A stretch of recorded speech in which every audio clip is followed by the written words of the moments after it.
Alright guys, welcome back to the channel. I want to show you a quick video of how to clean and fix your Suburban RV furnace if you're seeing the black soot on the exhaust side of your RV furnace vent like this. So this has happened to me the last few times out. Sorry there, the door's a little cold.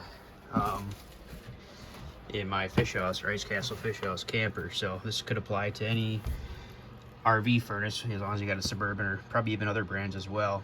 I've seen a lot of posts or forums around how to take care of this, but haven't really seen a good video yet, so I figured I'd put one on here.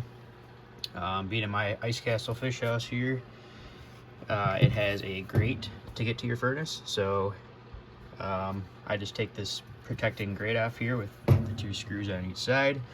It may be different in a normal camper or RV, but pretty common with the fish houses like Glacier, Ice Castle, Yetti, etc. So first thing you got to do is the furnace. This is a Suburban, like I mentioned.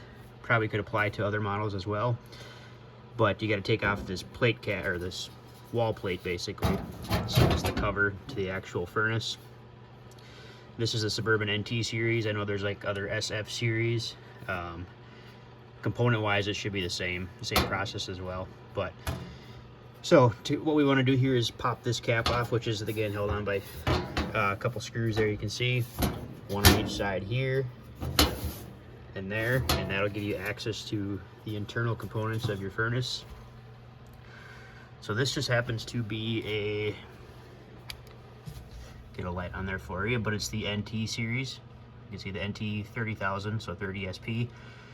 It should apply to various series like I mentioned. However, what we're doing is trying to take care of that black smoke coming from our furnace vent exhaust on the outside. So I've already taken this apart just for ease of demonstration, but you can see your burner tube is actually on the back of this igniter plate here. So make sure your furnace is obviously off before you do any of this. I should preface by saying that your gas as well as your actual furnace.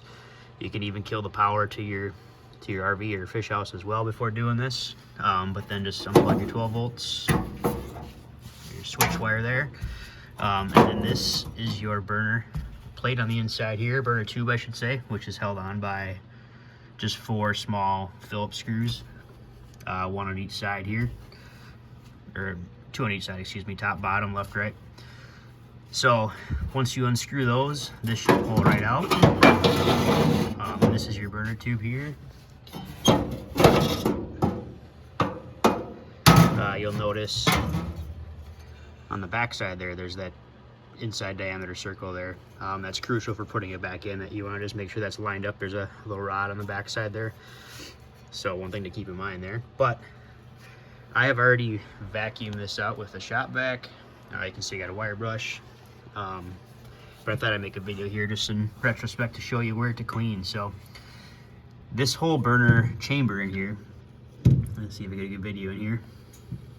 But for me, this whole chamber on the bottom here was literally just piled up with black carbon or soot or whatever. So it literally looked like grilling charcoal, so like lump charcoal or like Kingsford briquette charcoal. However, it was like ashy and soot like, so it, it comes off pretty easy. So what I had to do is literally this whole inside bottom here was just loaded with it. I recently bought this camper fish house, so could have been a existing issue, could have been caused, for a couple of years or whatever, and now it's accumulated too bad. But anyways, I just took a shop vac and vacuumed all of it right out. So it's pretty easy to get in there. This can be caused from multiple issues, such as, pointing your furnace vents on the outside directly in line with incoming wind, or prevailing wind direction. And it's basically blowing right in, and it's not able to vent or exhaust properly or adequately as it should. That's one issue. My issue here, it looked like when I picked this up this summer, on the exhaust, I recall, on the outside, excuse me, there was an actual wasp nest in there. So I'm assuming they got pretty well back here. They migrated back in here with an actual nest. I actually ran this a couple times, probably put their wasp nest up in flames or smoke or whatever. So but like I said, I noticed it pretty quickly here, so I knew that this needed to be cleaned. And then you can see when you take this off the burner tube, make sure you order a new gasket. So you can see there's a little bit of remnants of the old gasket on here that I actually have one being delivered here today, so I need to wait for that to finish the install or reinstall here. But so like I said, just vacuum this out. Also, while you have it out, check your burner tubes here. So with the wire brush, you can just take a look at here and inspect. This doesn't look too bad, but if it was really built up, you could kind of clean that out. Take a compressed air hose or canned air too and blow some of that out. And then also make sure just down the tube side here that it's clean as well. So it's kind of the common thing. Make sure your igniter here is good as well. It looks to be okay. So that's really all there is to that to help hopefully mitigate that for you. And you know, like I mentioned, the wind direction is one thing. You could have had some critters or even just dust or spider webs and that kind of stuff with summer storage or off-season storage. Get things accumulated in here that leads to this issue.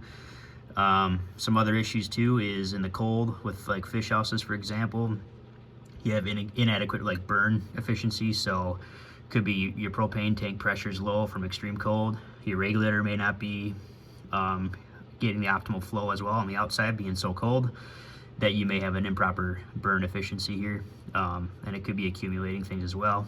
I've heard that the blower wheel is another issue too on these, that you know, you're not venting it as strongly or as full efficiently as it could or should be. So those are some common symptoms, I should say, just to keep in mind. For me, I'm going to start with just this simple cleaning and then go from there. So hope this helps you. Like I said, don't forget the gasket. 8-9 times out of 10 you take this off and it kind of rips, so I guess I'll clean some of this off around here first. Then the offload side, I got to clean this off just a little bit more. So get yourself the new gasket. Just look at your model number here. It's the NT-30 for Suburban. You know, you can look it up on Google or Amazon or directly from Suburban or wherever and get yourself a replacement gasket. So that's really all there is to that, putting it back together. So hope this video helps you guys if you're having that issue on the outside exhaust there with your furnace vent. So thanks for watching, everyone.